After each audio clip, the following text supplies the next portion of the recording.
Radio Pays, en partenariat avec le Grand Hôtel Montabo, vous propose le Zoom. Aujourd'hui, Lionel Suga, le compositeur redécouvert. Bonjour Florian, est-ce que tu savais qu'être fonctionnaire en Guyane c'était cool ? Pour les 40%, mais beaucoup moins pour la carrière artistique. Oui j'imagine bien, mais on va faire l'histoire des salaires dans les dom-toms là aujourd'hui ? C'est pas vraiment sexy comme sujet. Alors je te rejoins là-dessus. Et heureusement, chers auditeurs, ce n'est pas le sujet d'aujourd'hui. Non, nous allons parler d'un homme qui est mort hier, il y a 80 ans.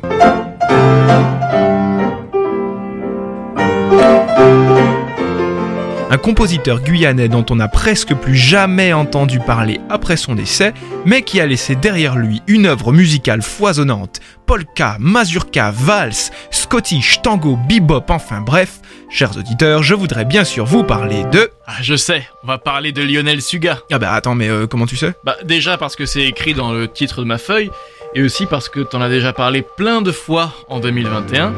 Tu veux pas parler d'autre chose ? Oh là là, Florian, j'ai attendu presque 6 mois avant de remettre le sujet sur la table pour éviter que tu me dises ça. Oui c'est raté. Bon, chers auditeurs, pour nous, ici à Radio Pays, ce n'est pas très nouveau. Mais je suis sûr que beaucoup d'entre vous ne savent pas qu'en 2021, l'œuvre d'un pianiste guyanais du 19e siècle, Lionel Suga, a été découverte aux archives. Ah, et c'est moi qui suis tombé dessus. Alors, raconte-nous comment c'est arrivé. Tout bêtement en fait, je m'occupais des papiers privés d'un autre musicien guyanais, Maximilien Sabat pour ne pas le nommer.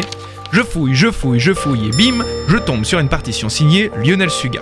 Je la mets de côté, je fouille et bim, je tombe sur 250 partitions pour piano. Eh bien, le monsieur était productif. Et puis 250, c'est plutôt le nombre de compositions terminées, parce qu'en fait, j'ai retrouvé des brouillons, des doublons, des ébauches, des versions différentes, des copies de morceaux qui n'étaient pas de lui, quelques chansons et plein de couvertures de partitions dessinées par lui-même.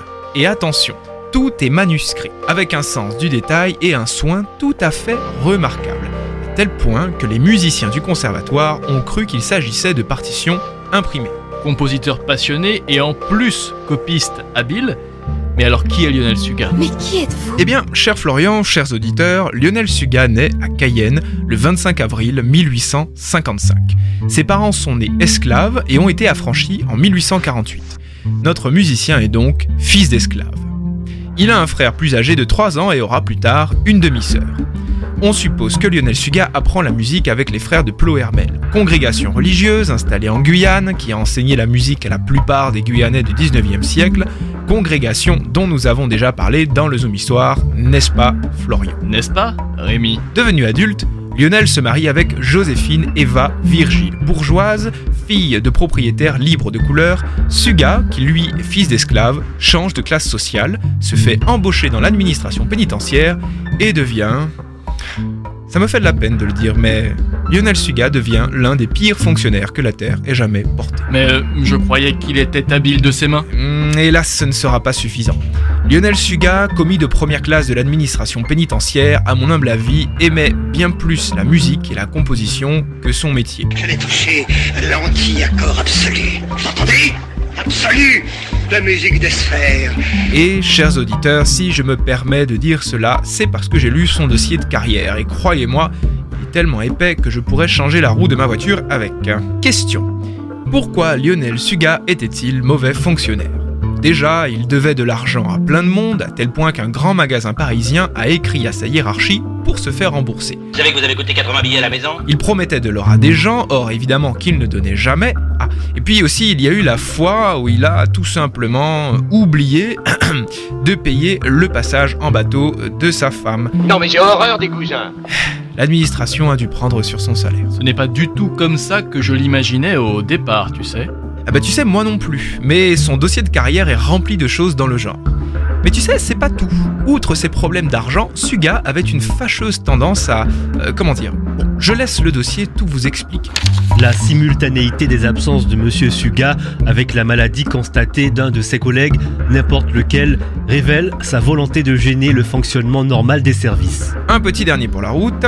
Lionel Suga, marié et père de famille, a poussé le cynisme ou l'aberration jusqu'à avouer publiquement ses relations avec une maîtresse à propos de laquelle il a mensongèrement affirmé qu'il existait une compétition entre son chef de bureau et lui. Chers auditeurs, faites ce que vous voulez, mais évitez de partager votre maîtresse avec votre chef de bureau. Note à moi-même, ne pas partager sa maîtresse avec son chef de bureau. Voilà, et je le mets dans un coin de ma tête. Suga passe sa carrière entre la Guyane et la Nouvelle-Calédonie où il reste pendant 20 ans. Tout son parcours professionnel est émaillé d'incidents et, à chaque fois, il répond dans de longs courriers remplis d'arguments présentés de façon grandiloquente. Cela lui vaudra des mutations punitives, il n'est jamais d'accord, a toujours raison, selon lui, et évidemment le monde entier lui en veut, à tort. Alors ça, c'est injuste. Voici la dernière note à propos de Suga, rédigée en 1904. Cet employé a des connaissances en matière financière et pouvait rendre des services, mais il est animé du plus mauvais esprit que l'on puisse rencontrer et apporte à toute une irréductible force d'inertie. Il menace constamment de demander sa retraite à laquelle il a droit et qu'il conviendrait de lui offrir. L'administration n'a rien à gagner à conserver dans son sein un aussi mauvais serviteur et elle ne peut pas perdre en s'en débarrassant. Son intraitable mauvaise volonté n'a fait que s'accentuer, comme aussi ses manifestations d'indiscipline.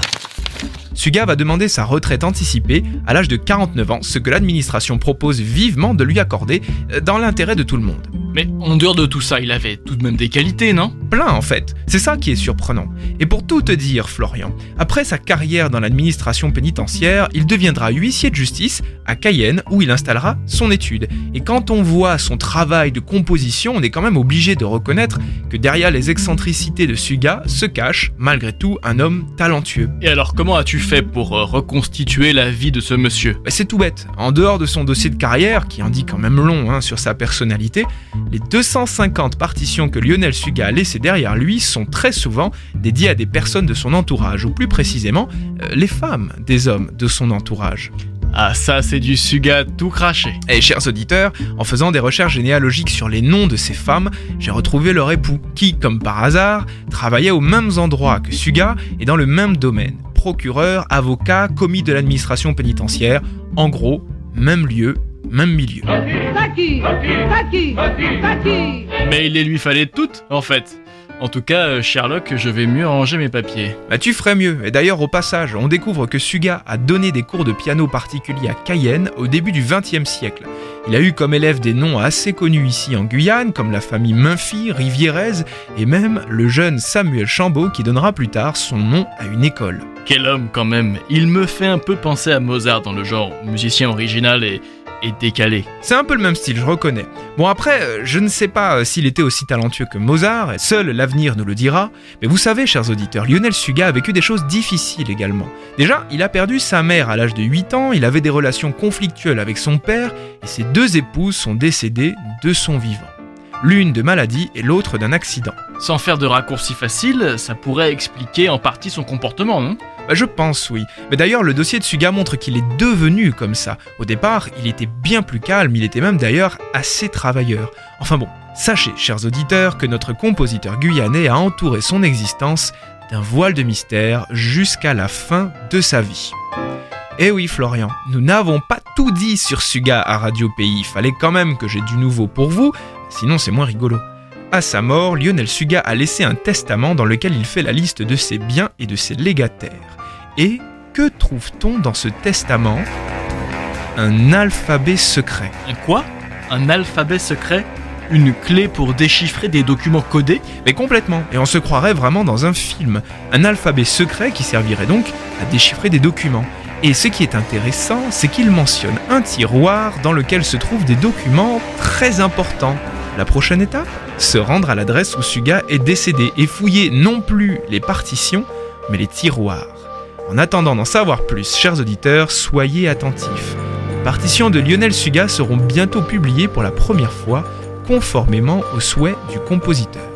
Si vous tombez sur un document auquel vous ne comprenez rien, peut-être qu'il vous faudra le génie de Lionel Suga pour tout comprendre, et à ce moment-là, allez aux archives, c'est là-bas que se trouve son testament. Sinon, il s'agit peut-être tout simplement de votre fiche de paye. Auquel cas, chers auditeurs, je vous souhaite bonne chance, les déclarations d'impôts sont bientôt terminées.